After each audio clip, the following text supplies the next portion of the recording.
Baghdad کے قریب ایک گاؤں میں دو بھائی اپنے خاندانوں کے ساتھ رہتے تھے۔ بڑے بھائی کا نام احسن تھا اور چھوٹے بھائی کا نام موسیٰ۔ دونوں اپنے والد کے ساتھ ایک ہی گھر میں رہتے تھے۔ احسن کی بیوی فضول خرچ اور لاپرواہ تھی، نہ گھر کی فکر کرتی اور نہ بچوں کی۔ اس کے بچے بھی نافرمان اور بدتمیز تھے۔ موسیٰ کی بیوی اس کے برعکس نہایت عقل مند، صابر اور محنتی تھی۔ وہ گھر کو سنبھالتی، بچوں کی اچھی تربیت کرتی، قرآن پڑھاتی اور نماز کی پابندی کرواتی۔ وقت گزرتا گیا۔ ایک دن ان کے والد کا انتقال ہو گیا۔ والد کے ذمے کچھ قرض باقی تھا۔ احسن نے اپنی ذمہ داری چھوڑ دی اور موسیٰ سے کہا، یہ سب قرض تم ادا کرو، میں اس جھنجٹ میں نہیں پڑنا چاہتا۔ احسن نے اپنی جائیداد بچا لی اور موسیٰ پر سارا قرض ڈال دیا۔ موسیٰ نے صبر کے ساتھ قرض ادا کرنا شروع کیا۔ قرض چکانے کے لیے اسے اپنا گھر بھی بیچنا پڑا۔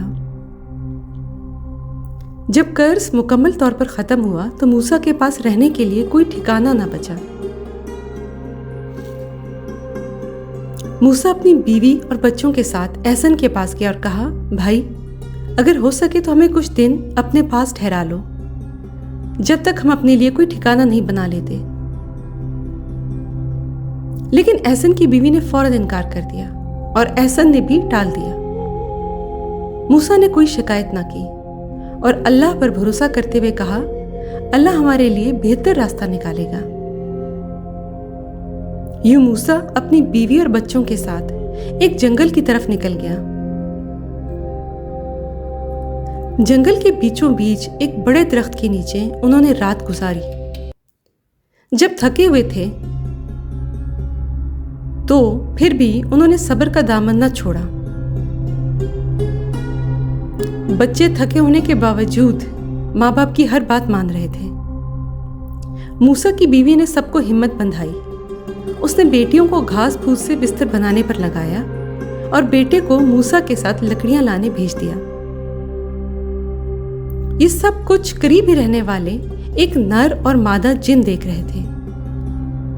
انہوں نے سوچا کہ انسان تو اکثر لڑائی جھگڑا کرتے ہیں، لیکن یہ خاندان صبر اور محنت کے ساتھ جینے کی کوشش کر رہا ہے۔ اگلی صبح موسیٰ اور اس کے گھر والوں نے بھوک اور تھکن کے باوجود فجر کی نماز پڑھی اور اللہ کا شکر ادا کیا۔ جن اور جننی 2 دن تک ان کی آزمائش دیکھتے رہے۔ وہ ہر حال میں صابر، شاکر اور متحد رہے۔ آخر کار جن اور جنی انسانی شکل میں ظاہر ہوئے اور موسیٰ سے کہا، تم لوگ نیک اور شکر گزار ہو، ہم تمہیں ایک راز بتاتے ہیں، اس درخت کے نیچے خزانہ دفن ہے۔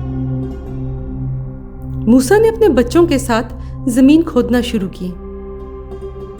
کچھ ہی دیر میں سونے کے سکے اور قیمتی جواہرات نکل آئے۔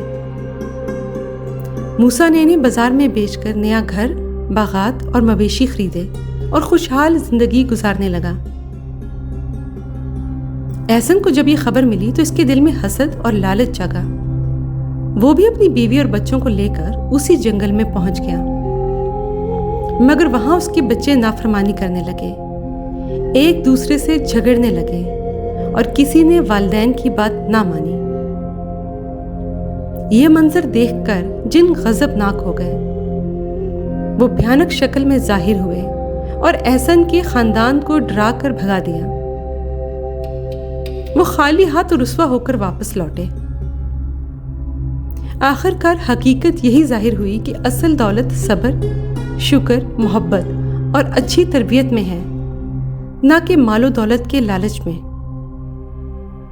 اگر آپ کو یہ کہانی اچھی لگی ہو تو ضرور اپنے پیاروں سے شیئر کیجیے گا۔